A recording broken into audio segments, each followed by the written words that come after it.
Hey,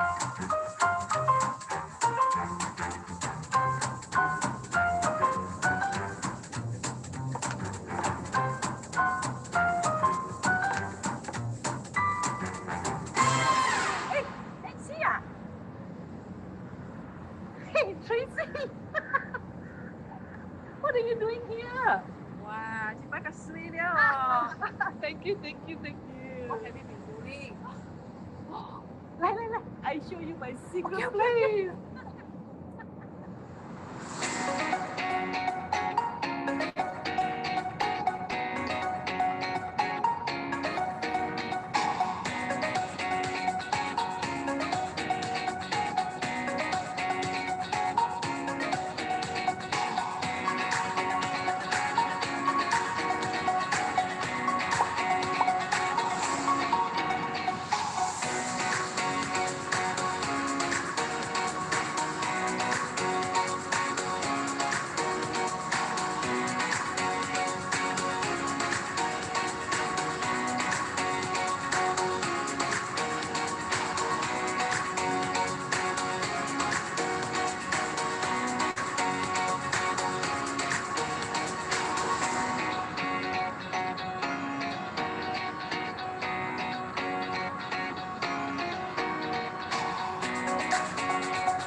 Begin your senior living journey with us.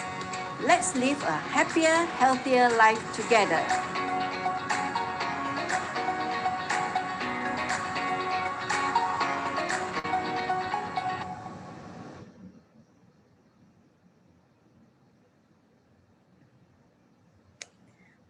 Hello, everyone. Good afternoon. Welcome to the webinar Choosing Happiness. Thank you for spending some time with us today. My name is Christina, and I'm going to be your host. Silver Circle by Komune Wellness is an ongoing webinar series with curated sessions conducted and supported by our community partners as well as other industry experts. This month, we explore a range of topics and discussions that can help us gain and apply knowledge for a better future. Like with our previous sessions, we hope to connect with seniors to create a community that engages in current topics of physical and social well-being. So if you're in post-retirement, just retiring, or planning for retirement, we'd like for you to join the conversation. Stick with us today and take part in the Q&A session to score some prizes from Commune Living Bangsa South.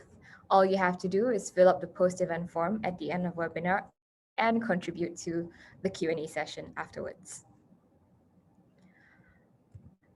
So before we kick off our discussions today, I would like to take this time to introduce to you Commune Living and Wellness, the largest integrated co-living and wellness hub in Southeast Asia. A co-living hotel, a senior care and wellness hub all under one roof. We envision this to be the place for seniors to be living it up as they embark on their next chapter of their lives. Nestled next to Taman Tasik Permaisuri, a 99-acre park with close to 900 service suites, Commune Living and Wellness is focused on creating a holistic living environment for seniors where care and wellness facilities and services are readily accessible. So community is at the core of this development, and in line with this, Commune Living and Wellness will be organizing a host of activities in collaboration with our senior care partners, where we will see activities that relate to fitness workouts, leisure activities, talks and courses like the one today, workshops and group sessions, as well as outings and excursions. Basically, elders will be able to make meaningful connections and experience all-rounded fun. One will be able to maintain somewhat of an active lifestyle while retaining their independence. Speaking of community, I would like to introduce and highlight Silver Academy, who set us up for today's session. Silver Academy is an academy for seniors in Malaysia.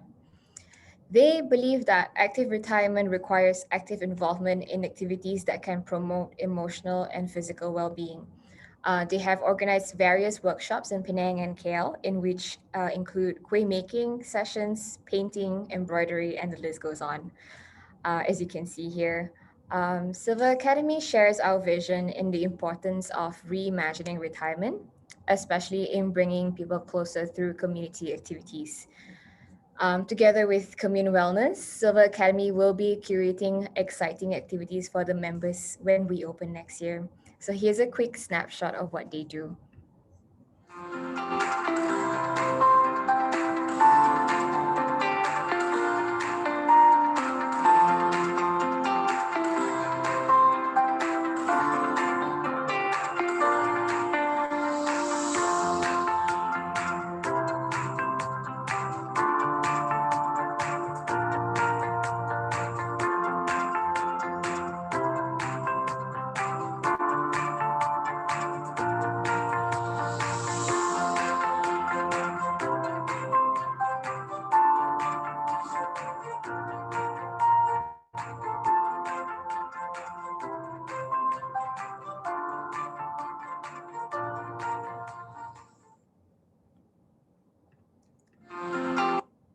Um, Anyways, moving on. We're opening our doors to you next year. And if you have any questions or you would like to get in touch with us, our details are up on the screen right now, along with a QR code for you to scan on your mobile devices. So I'll just leave that up here for a few more seconds for you to take down any information that you may need.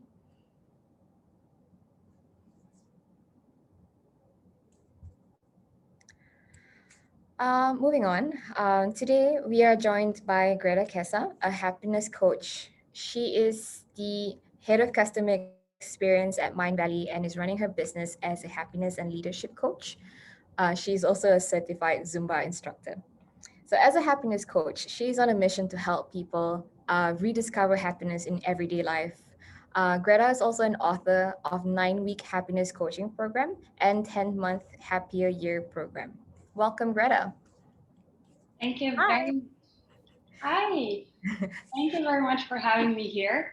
In just a second, I'm going to share my screen properly, and then we will start. Yeah, Cool. I think Thank that you. should be crisp and clear. Okay, shall I begin? Yeah. I probably should highlight a little housekeeping before we get started. So if anybody has any questions during the presentation, please type them into the Q&A box, not the chat box, and we will raise them up at the end of the presentation. All right, over to you, Greta. Thank you. Thank you. Thank you so much.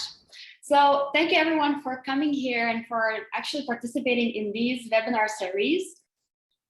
I do believe that we can choose happiness, and I'm going to go in details here towards this presentation more. But one of the things you did today is you chose to come here. And maybe that already is you choosing happiness. Because whether you know or not, actually it's being said that we're making around 35,000 decisions every day. Can you imagine? 35,000 decisions every day. They include what are we gonna wear, what we're gonna eat, whether or not we're gonna work or go for a walk, or just decide to be lazy. We are making those decisions consciously or subconsciously.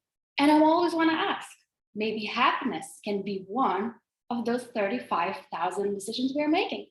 So I hope that today, by you choosing to come here, we can get closer to that just a little bit more. So what I love knowing is that I'm not alone. I mean, I know I'm not alone. I see the participant list, right? But what would be super cool for me to know is that you are here. So if you're here, if you're listening to me, maybe you can share with me, what is your favorite color or the color that is close to favorite? So take your chat, right? And maybe you can write, what is your favorite color? And I will start. Mine is yellow. That is obvious. You will see it, right? Through the branding and how I'm looking here.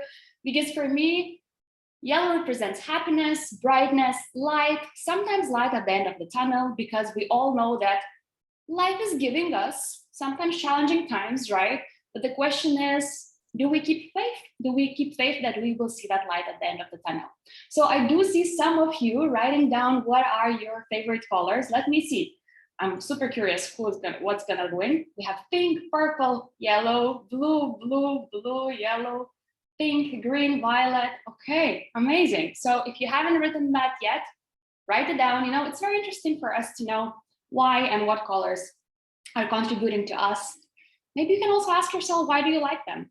And we have one more blue. Okay, amazing. And there's actually all other science behind the meaning of colors and how actually we can enhance colors and have in our environment in terms of our clothes, maybe even paintings of the walls, and what colors are doing to us and what kind of emotions they infuse. So also you can have a look into this, because that's also tightly related to happiness. So actually, to be honest, all of those colors that you wrote here, they are in one way or another, either in more active, energetic way, or more in a slower motion, serenity, inner peace way, are contributing to happiness. So I'm very, very, very happy to see that. So thank you so much.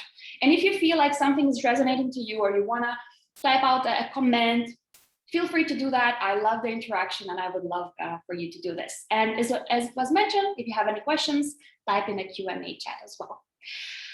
So let's get to know each other even more, okay? So I kind of know some of yours favorite color, but I am very curious. How happy are you now? So if you would think, I don't know if happiness can really be rated and should it be rated, but let's quantify just for a moment, just for the curiosity. So how happy are you now? And there is a poll coming on front of your screen, and maybe you can select the option that is closest to you and just submit those answers.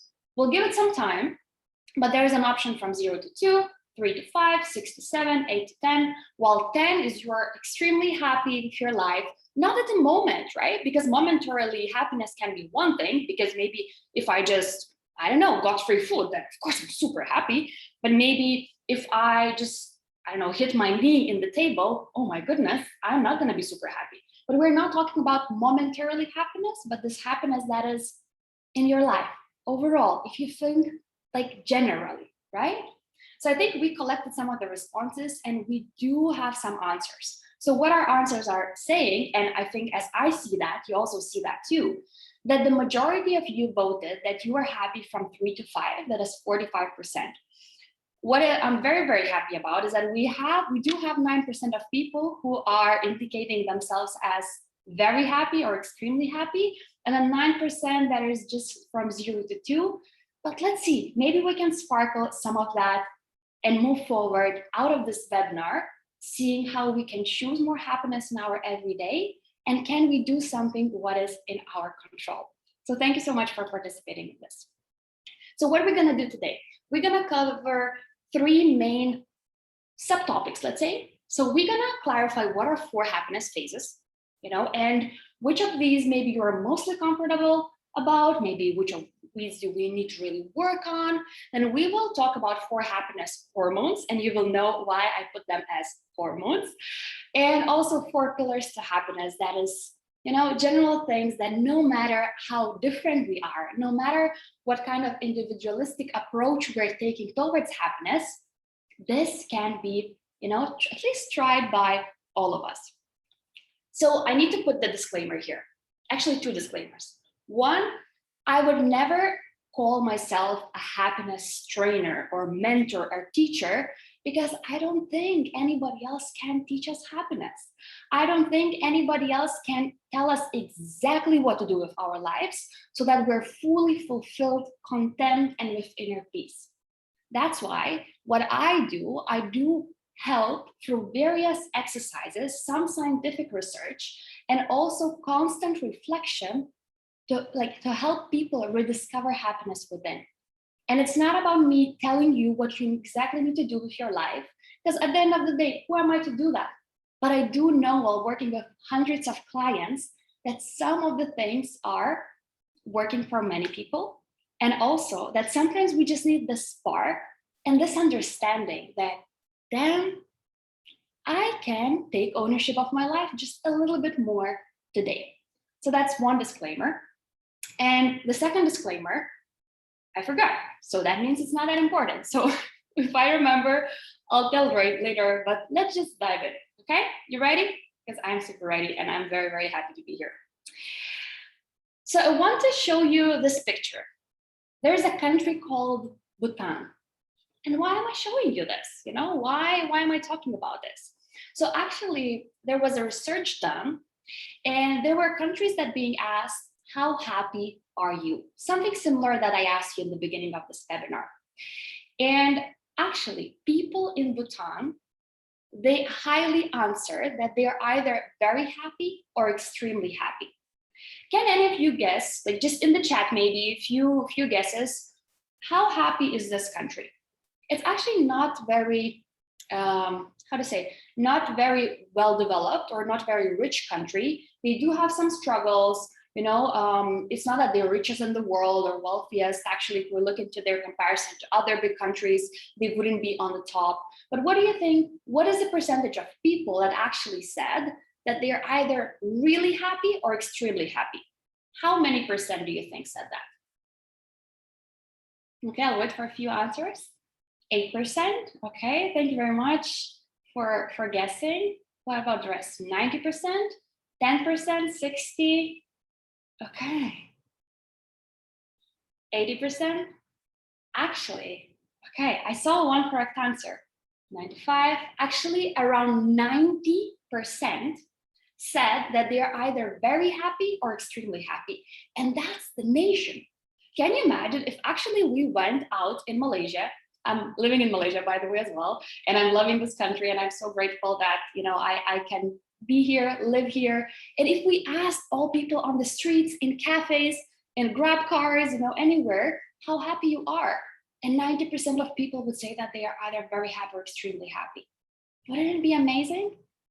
And then the question is, why are they so happy? And we will be back to this topic at the end of this webinar, but there are certain things that I'm going to be sharing that I want you to think, out of what Greta is sharing, is there anything that I think that Bhutan people might be having? Is there anything that they are doing that I think are contributing to their happiness? And we will come back there as well. Okay, so thank you for those who shared your answers. I really appreciate that. So success versus happiness. Look, I think you know better than I do from all your experience and beautiful, you know, years that sometimes we are being sold happiness in life. Sometimes like along, you know, various advertisements or whatever products we are asked to buy, we're being sold happiness. We're being said that if we're gonna purchase this cream or, you know, Coke or something else, then we will be happy, which actually is not necessarily true. But as our emotions are working very well towards that, this is how marketing sometimes works. But why am I mentioning here success? Is I do believe that from the small age, we have been told, even as little kids, that we have to be successful. Whatever it would be in your family, whatever it would be in your culture, but at least from what I talk with my friends and I see in my own family, in my own culture, and here in Malaysia, we're being told to, you know, always follow exact path and do some check marks. So for example, you know, finish your school well, enroll into good in the university, check mark, you know, finish university, check mark, find a job, check mark, get a partner, check mark, everybody starts talking about kids, check mark, etc., you know, have a house, etc. And then it seems, and I have been there as well, when I was ticking all my check marks there and thought, oh, now I should be successful because my mom said to finish university and my dad said to find a well-paid job and my friends were pushing me to get into a relationship. So now after having everything checked, I should be happy. And I wasn't really happy because I think how others were defining happiness or success for me was not really what I was looking for. And even though, according all the, books of life, how others are telling us to do, and how others are telling, society is telling us how should we be, what should we do, what should we achieve, then we find ourselves at some point in life thinking, is that it? Like, are these things really supposed to bring me happiness? And I don't know if I'm feeling it. And I've been there in 2017 when, like, from the side, my life looked perfect. And I'm not complaining, like it wasn't anything horrible, right? But it might look perfect because I did have a job, I did have a partner. The only thing I was waiting was a ring, to get married and everything. But then I thought, okay, so we do this wedding, and then what? And then what? And I got into this trap just because I was constantly saying to myself, I will be happy when something happens. I will be happy when external factors appear in my life. I will be happy when I have X amount of money in my bank account. I will be happy when, I don't know, the doctor tells me this, after the visit. I will be happy when I purchase, I don't know, that chair for my house. And I constantly was in that trap. And I know I'm not alone. So what I want you to think now, just to feel a little bit what I'm also talking about, not only with our rational mind, with our hearts as well, is try to remember last time, recent time when you told yourself, I'll be happy when this happens. It doesn't have to be huge. It can be just a small thing, maybe purchasing a chocolate or noodles or something, or maybe something bigger, right? Go in that time, if you even feel comfortable, close your eyes and go back there. So you thought I'll be happy when, and then you achieved it, right? How long did the happiness last when you achieved that thing that you said, well, I'll be happy when I have it? And as I see you're pretty active in the chat, it would be super amazing if some of you would write, how long did your happiness last after that moment? You told yourself I'll be happy when? You achieved it. How long did it last? How long were you happy? I'll wait a few seconds for some of you to drop something in the chat. Okay, we have first comments coming. So yeah, others also feel free to write that down. Just make sure that you are replying to panelists and attendees so that people can see. I see somebody saying 1 to 2 days, 30 minutes, half a day, a couple of hours, 30 minutes, 1 hour.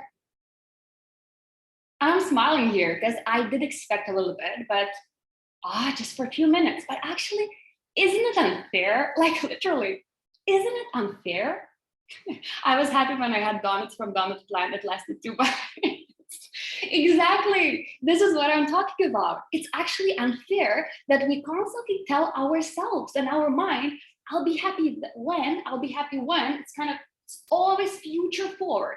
It's always planning for something instead of maybe actually seeing what's there now, right? And your examples, how long did it last from just 2 bites of donut to maybe 1 day? That's not something that one to constantly live by. And I just want to say that we have learned this pattern because we have been told since our childhood that we have to behave this way. But even though we ingrain that from our families, communities, societies, we don't have to repeat that anymore. And mindfulness is one of the tools that actually we can think about.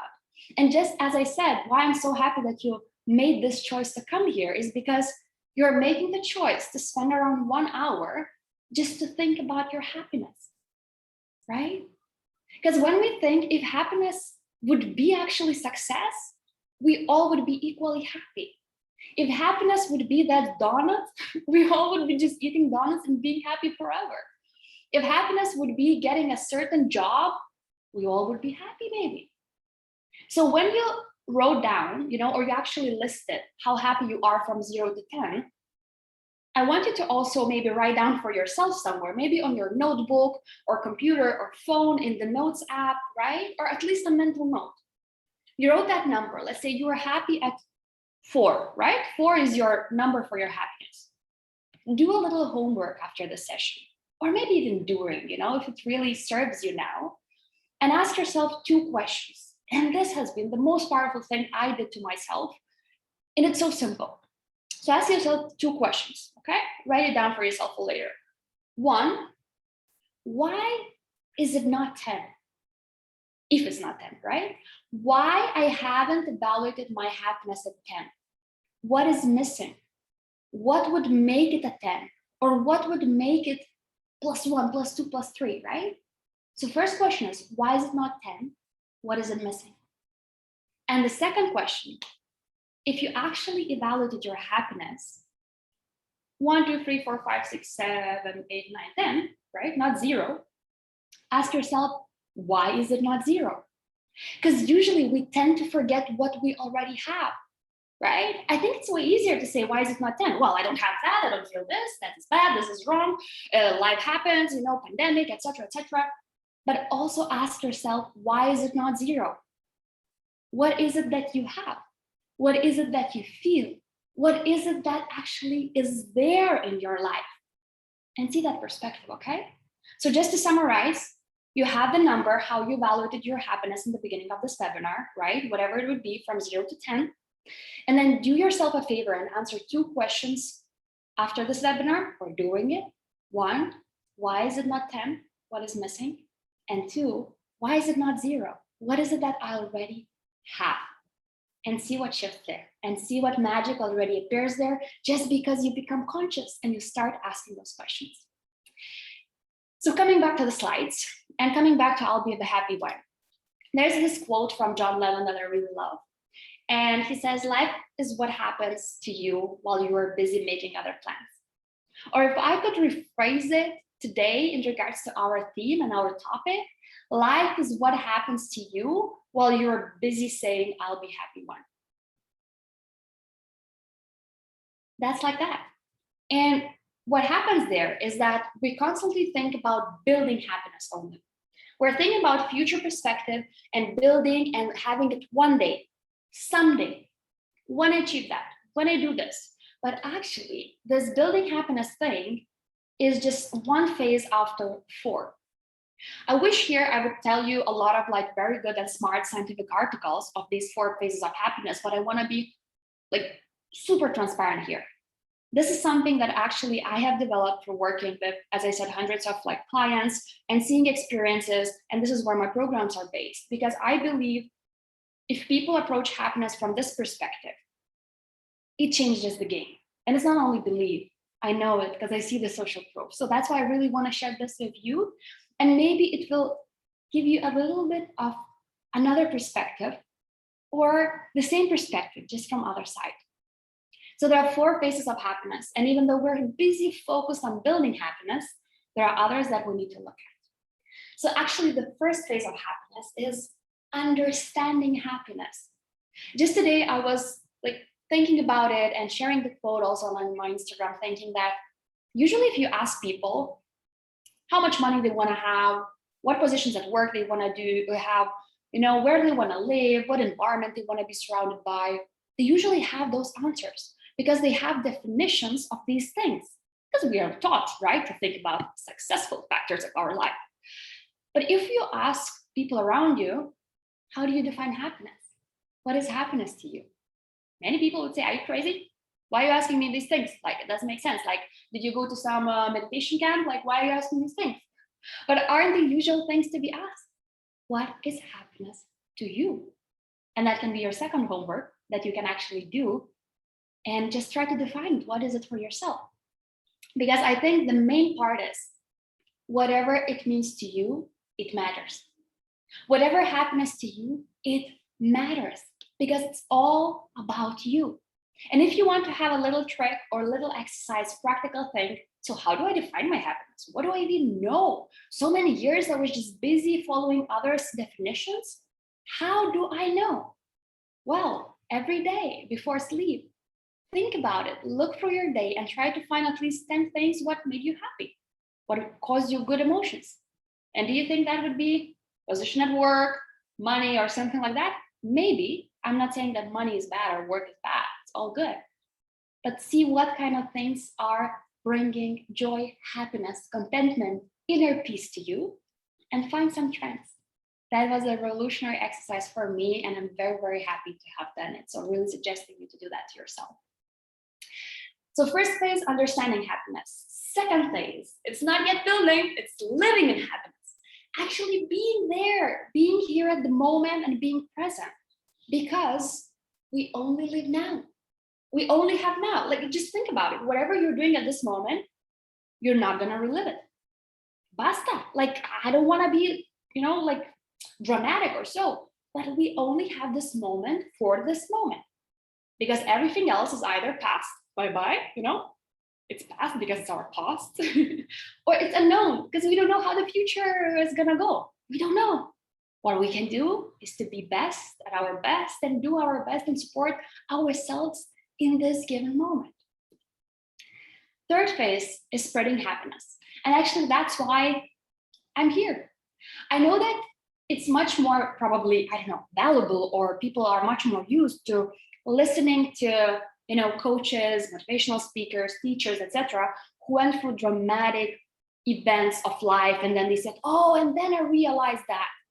At first I felt bad. I don't have a dramatic story. I wasn't homeless. My family's quite okay. I love them so much. I didn't come from like super big adversity. But then I thought, do we have to go through something horrible for us to finally realize that we can be happy? And I'm not here to prove something. I'm here to share the idea that you do have a choice. Because we wake up every day and there's a new day. And it's a new day how we can set the intention for today and say, then look through the window. Today is going to be an amazing day. And that's why I'm here. I'm here spreading happiness. Because when you start understanding what happiness is for you, you start living in it. You can't help but spread it. Because happiness, where is it? It's here. Happiness doubles when it's shared, right? Just think when you share something happy, exciting to other person. This is where you feel the connection and you feel, oh my God, that is so cool to be together. And just talk about it. And that's why I love the part of commune living, because the core part is community. And spreading happiness together, that is so, so important. So there are 4 phases of happiness. Not 1, right? 4. And building happiness, even though I was criticizing it so much, it's also important. And I think, building happiness is related to this thing, that whatever you are not chasing or whatever you are not changing, you are choosing. And I know we can't control everything what happens in our life. I know it. And there are circumstances that are horrible, that are harsh, but I also know that what we can control is how we show up every day. We can control whether we become our biggest supporter or biggest critic. We can control if we are becoming victim, blaming everyone around for how we feel, or we actually take action and say, you know what, I'm gonna own my life because it's my life and I'm excited to live it. Whatever you're not changing, you are choosing. And I really want to remember this. So 4 phases of happiness.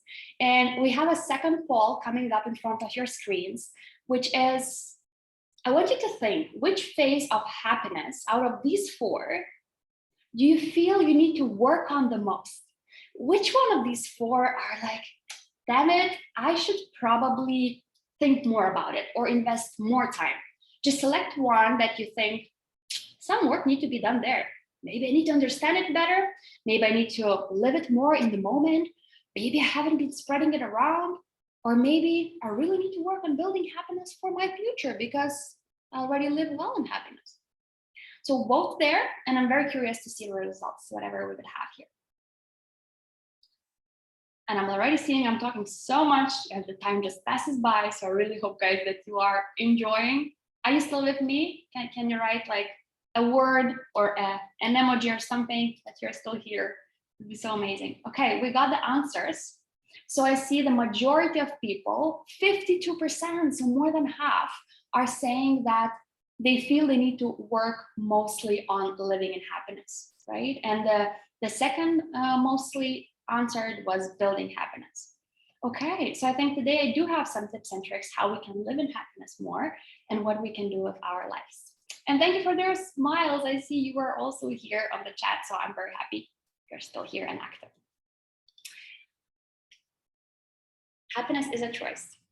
And like, to be very honest, I have a very close person of mine in my family that is suffering from a bit of medical depression, not the worst case, but light case, but still it's a medical depression. And she told me that, Greta, sometimes when you're saying happiness is a choice, this triggers me because I feel like then it should be my fault that I'm depressed or something. So here, oh, and this is the second disclaimer that I forgot before. So when I say happiness is a choice, I don't mean to say that whatever happened to you physically or mentally in terms of mental condition or physical condition or your life circumstances is your fault or something. I don't think we can choose depression. I don't think we can choose anxiety. Sometimes it just happens, and like, that's horrible, but it just happens, right? And I wish we could just simply choose it. We cannot. But when I say happiness is a choice, I do believe that even people who are having such medical conditions, right, and mental health problems, what they can do and what they can choose is to ask for help, right? Talk to their family members, talk to their friends, go see a psychologist or a psychiatrist, because I think this can be a choice to go get help and get out of there. So I really wanted to mention this so that it doesn't seem like I'm, not thoughtful or so on, because when this close person of mine shared it with me, I was like, of course, I would never want to, underestimate the tough times people are going through. I just want to say that even asking for help sometimes can be a choice, because we want to be, these heroes that do everything on our own, but sometimes we just need someone to support us. Talking of which, that happiness is a choice, I really think that in many cases it is a choice. How we react to situations, what habits we choose, what thoughts we choose, what actions we take around, I do believe it's a choice. Even though, and that's a funny fact, genetics here are harsh. So could we have a third poll coming up? Like, when I saw the statistics, I was like, that's funny. So just imagine our happiness levels. And what do you think? What is the percentage that genetics contribute to our happiness? Something that we cannot change, like something that is actually decided in our DNA. This is our genetics. How many percent of happiness does it define? And I think we can have a third poll coming up on the screen soon, where we have the selected items that genetics make up to 0. That means genetics don't influence at all. Do you think genetics make up to 10% of our happiness levels? Maybe 25, or maybe up to 50?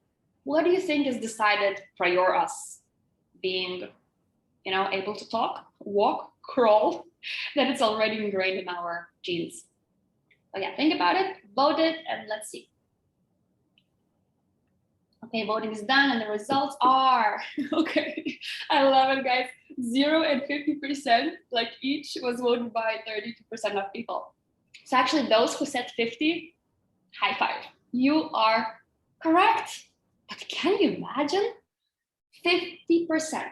Okay, not for all, but up to 50% of our happiness levels are dependent by our genetics. When I heard it, I'm like, oh my God, then maybe it doesn't make sense for me anymore to be a happiness coach, because maybe 50% are done. But the funny part is, hey, what is the remaining 50? So the remaining 50 consists of 10%, that is our life circumstances. Where were we born, right? Country, family's income level, whether parents were supportive or not, whether environment was toxic or not, right? So it's other 10%. So we have 50 genetics, 10% when we were born, we can't control it. But there's 40% more, and let me just type it, 40% more, that can be your choice. And I love it, Jane, when you say, so we're left with 50% of choice. Exactly, that's a lot. Because just imagine if my genetics are saying that I'm extremely happy, 50%, but I do nothing about it. I just go through life and I just complain around, then I will stay with my 50. But if there's someone who Mother Nature gifted with maybe just 10% of things that they can control, right? And they go and they do their best and they choose it, they come to that 50 as well naturally, just because they choose it. So what I want to say, we don't know what's our genetics, and we shouldn't take it as a reason not to choose happiness. But we can know like, damn, genetics might not be my friend. I don't know that, but I have 40% that I can focus on. And this is what I wish for you as well.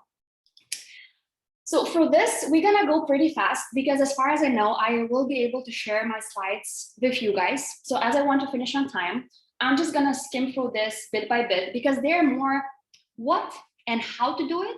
And you can definitely use it, without me as well. Because I think the most important thing talking about happiness is not what to do and how to do, because all of you can go to Google and Google 5 things to be happier. You'll find those. But the fact is, doing them, practicing them, actually showing up for yourself there, right? Because we don't need more knowledge. We all can Google things. We need implementation.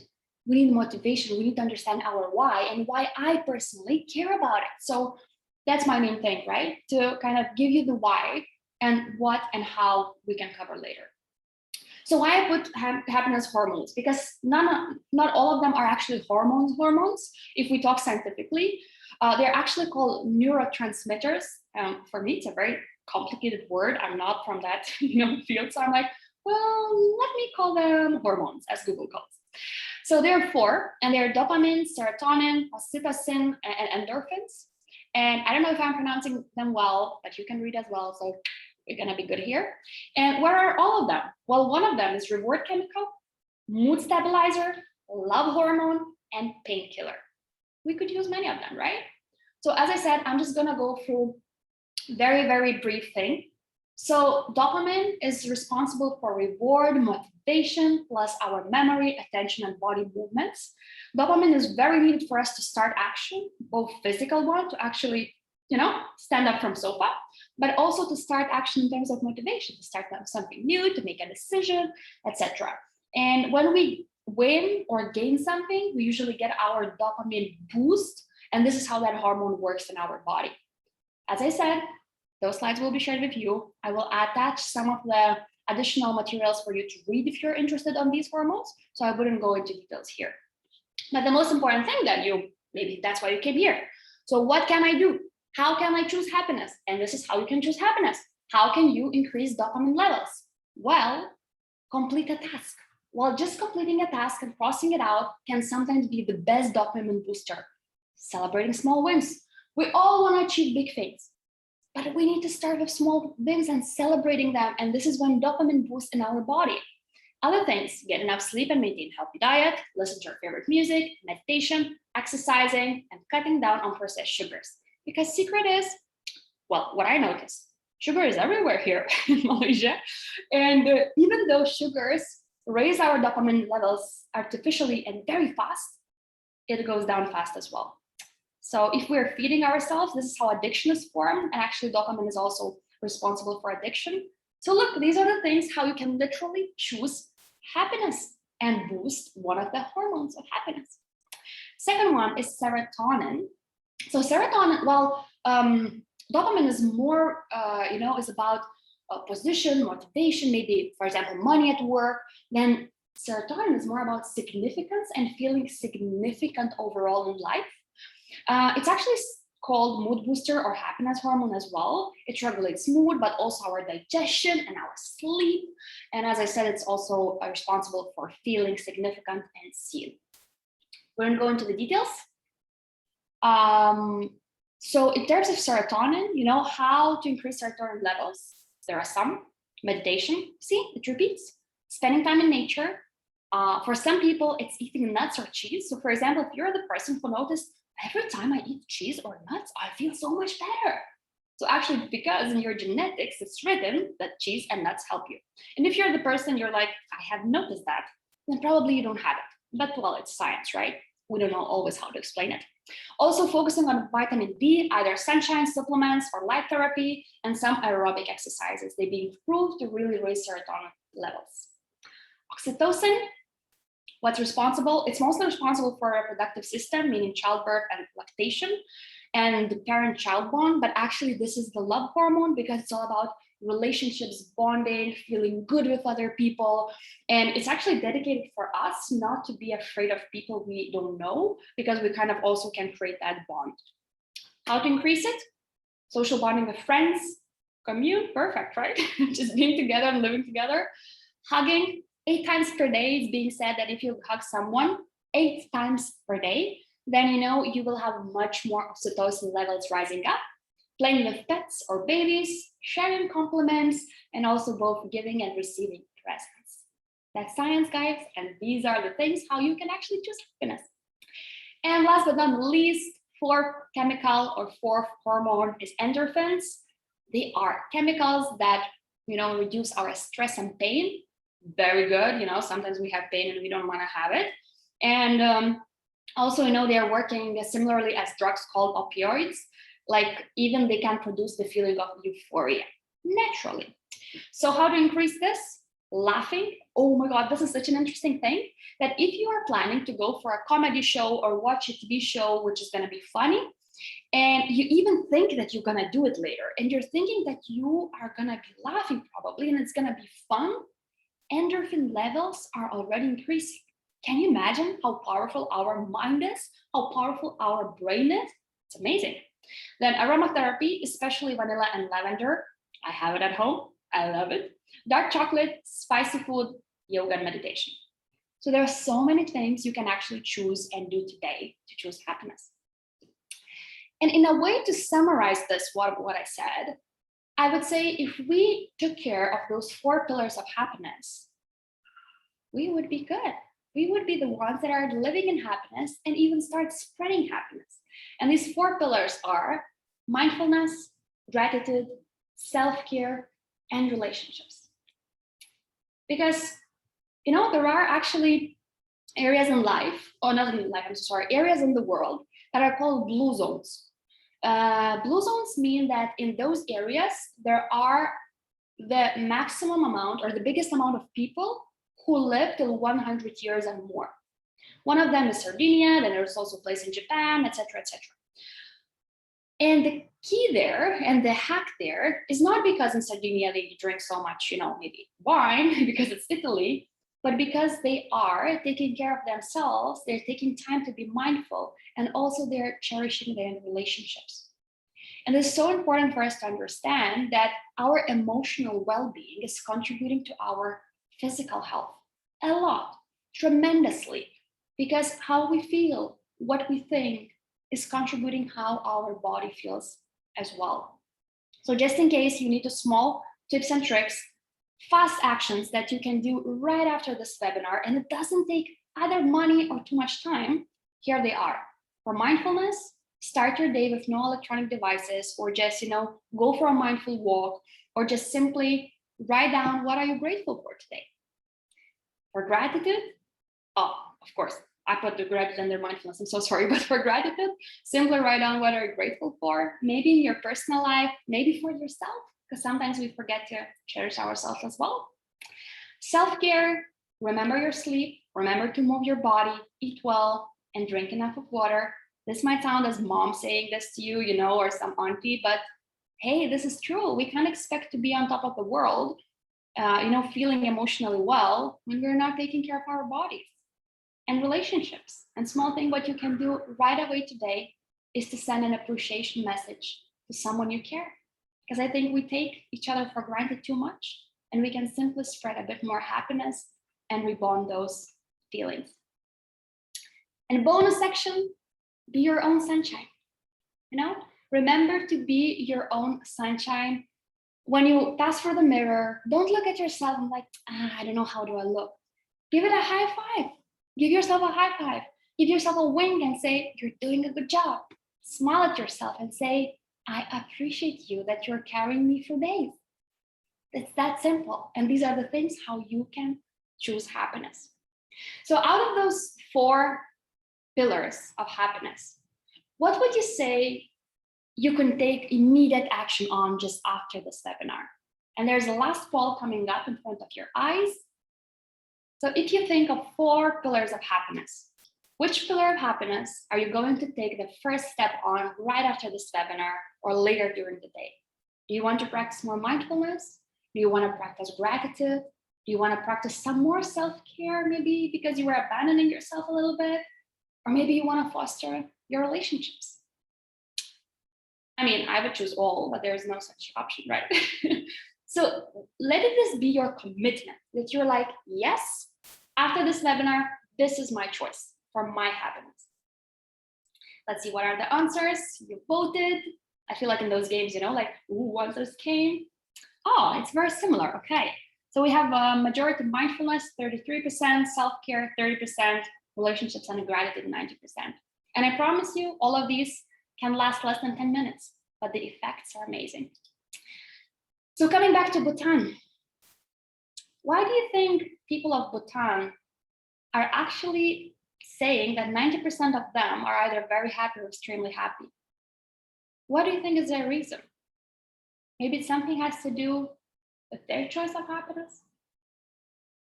I don't have an exact answer. I just know that they are not the most richest country in the world. I just know that they don't have the biggest GDP per capita or whatever, that they don't have like enormous opportunities, you know, like things around us as sometimes we do. But I know that they have each other. I know that they have a lot of, you know, choice to be in nature, to be mindful. They're fostering their relationship and they're simply choosing to be in the moment, right? John is saying they're thinking simply and don't complicate ourselves. Maybe their genetics are very good. maybe, right? But I do believe that we definitely can choose much more than we think. So I want to leave you with this, that happiness is a choice and your reaction to the world is a choice. What intention you say to yourself today is a choice. What encouraging words you tell to yourself and others is a choice. We can't control what happens to us in life, right? But we can control how we react to that and how we simply choose to live our lives. So I would really love to know, what are you taking from today? And maybe in the meantime, if we will have some questions, we will cover some of the things in Q&A. But just if some of you can write in the chat in the meantime, what are your takeaways from today? What is just one thing that you want to stick to? What is one idea you want to carry forward? What is just one simple thought that you don't want to forget?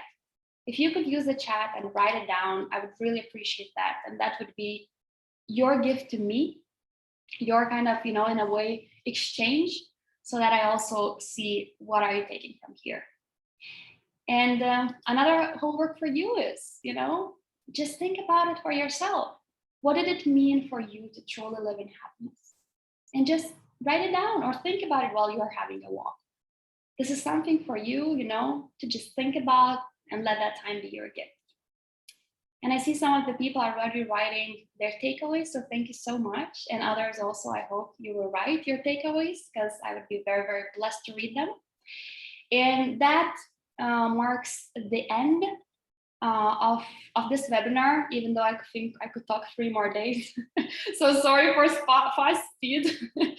But yeah, thank you for having me here. And if you have any questions, I'm still here for now. Great. Thank you so much, Greta, for sharing. It was such an enlightening presentation. And I think I speak for everyone here that we really enjoyed your session. And I'm pretty sure everybody had a lot to take away from this session. So I'm just going to put up a notice so that everybody's aware. So this is the part where you get to ask your questions. While we wait for questions to start rolling in, does anybody have any at the moment? I love seeing the takeaways. Great. So I think everybody's still trying to type their takeaways from today. While we're on that note, I could probably ask a couple of questions that I think I see a few coming in already. So Greta, do you have any suggestions for us to be happy? Well, I think I gave like 10. I think there were a lot to take away from. So I guess We could probably just send you the slides so you could kind of check it out. Some practical suggestions on reminders. Yeah, I really think that like a huge part of it was like very, very practical. And if I would say like the last part, especially if you will watch a recording, you know, these small steps, small habits that you can take every day practically. So for example, you know that, okay, every day you want to have a peaceful walk, you know, outside, because nature heals, exercising heals. Then having, you know, gratitude and literally journaling about it. What are you feeling grateful for? And maybe doing some meditation or slight yoga that also increases our, you know, hormone levels, decreases endorphins, etc. So I think if you would go back there, these are literally like super actionable items that each of us need to do. But the magic here is it's not enough knowing them, as I said. Like we literally need to start taking action towards that. Great. So I think I could probably start with a couple more. How can I better understand what happiness is for me? Mm-hmm. I think generally, like if the person doesn't fully feel happy, this is the first step, right? Understanding what is happiness. So how? One of the things is actually to do these things that I gave as homework. One, evaluate your current state, how happy you feel. Two, ask yourself, why is it not 10? Three, why is it not 0? When you have these answers, see what comes out of there, reflect that. Four, very practical, every day. And when I did the happiness challenge, I actually asked people to name 24 things that cause them positive emotions during the day and just write 24 things every day. People thought it's impossible, but they did it, all of them. So when I work with my clients, I ask them at least for a week do that, and then go back and see to which areas of life these happy moments tie to, and then you have some trends and you have some understandings. And this is the fourth thing, how you can really understand it, what makes you happy, you know? And sometimes just remembering the most important moments of your life, or what shaped you, or what made you most happy, that can also contribute to that as well. It to begin with, right? But it's also practice. Great. So I think there's another from an anonymous attendee. Can I say happiness is a habit that you inhibit? Would like to hear your thoughts. I would actually say yes to this, because sometimes when people ask me like, how do I see happiness? I see it as a lifestyle. Like I literally see it as something that first maybe you need to put some effort in choosing, but then it becomes such an automated thing. Exactly, habit, right? And that's why I'm thinking those happy habits that we can incorporate in our days, they can become our lifestyle. And then we're like, oh, so actually I am feeling happier because that is my choice. And this has a lot to do with how we deal with our mind, with our thoughts, with inner critics inside, and how we deal with, you know, all of these external factors as well that are coming along our way. So I would say, yes. Great one. So there's another one from Daniel Yap. This is an interesting one. So how to detach our mind from anger? What can we do or practice? Love this one. Love so much. Because sometimes when I talk about happiness, people think that what I'm saying is always smile, jump in the air, and never be sad, angry, or frustrated. It's not possible, you know, we're human beings. So there are two things that I say what we can do. One is exactly detaching. Not saying I'm angry or I feel angry, but kind of putting it one step back.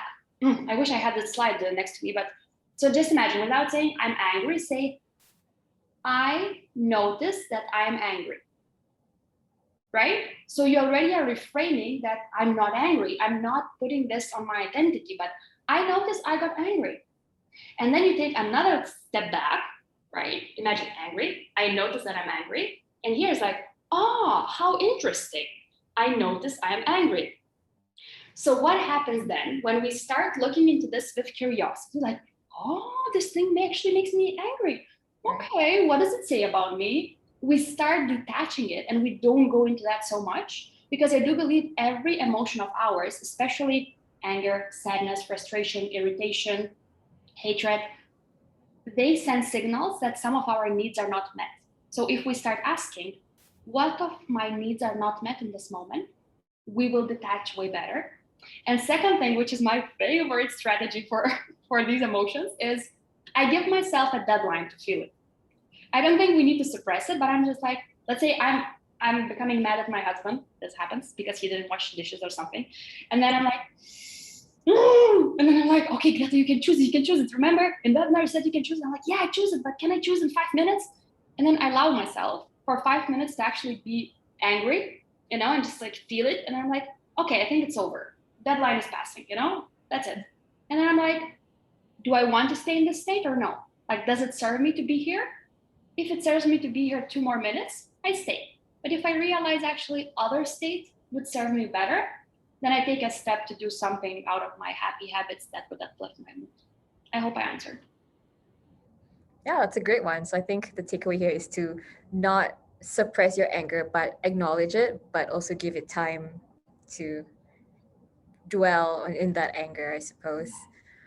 Let's see if there are a few more.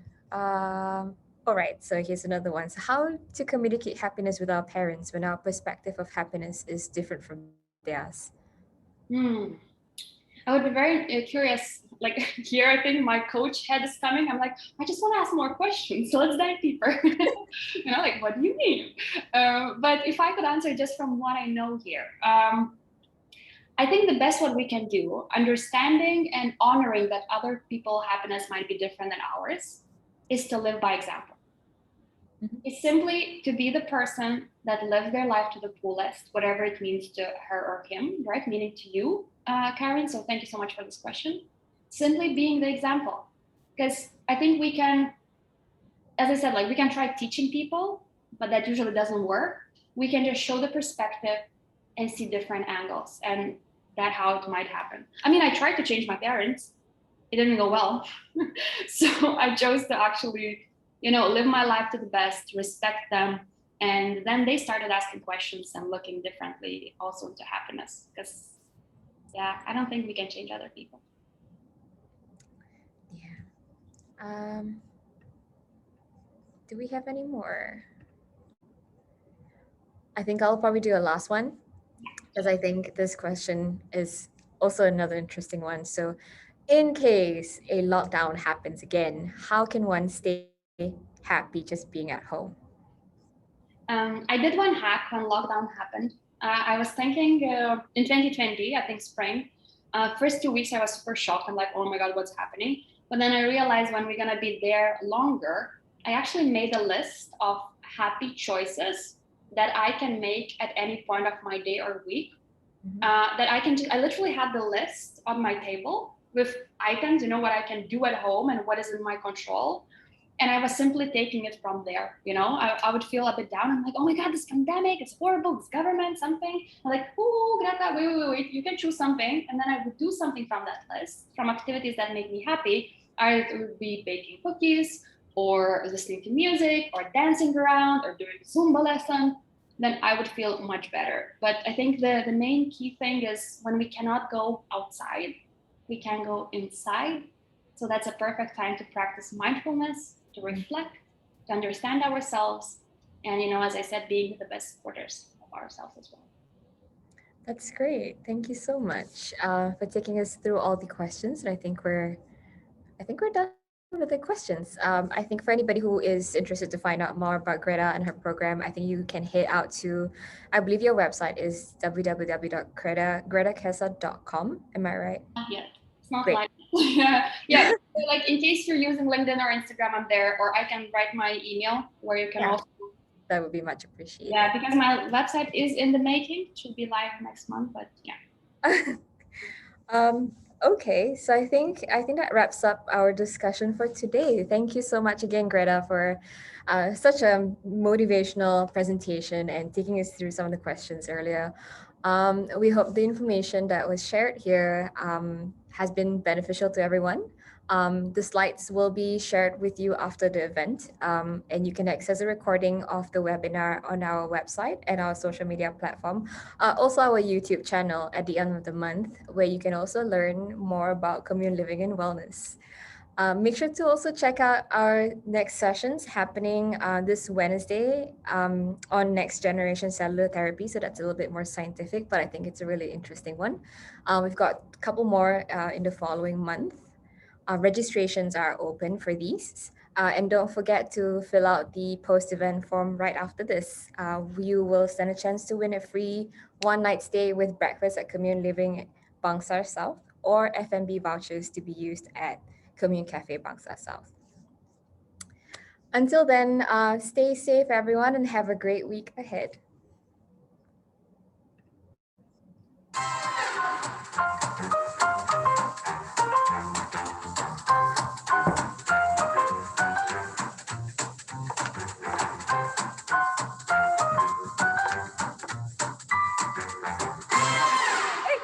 Sia. Hey, Tracy. What are you doing here? Wow, chị bắt cà suy đó. Thank you, thank you, thank you. What have you been doing? Lai, I show you my secret place.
Begin your senior living journey with us. Let's live a happier, healthier life together.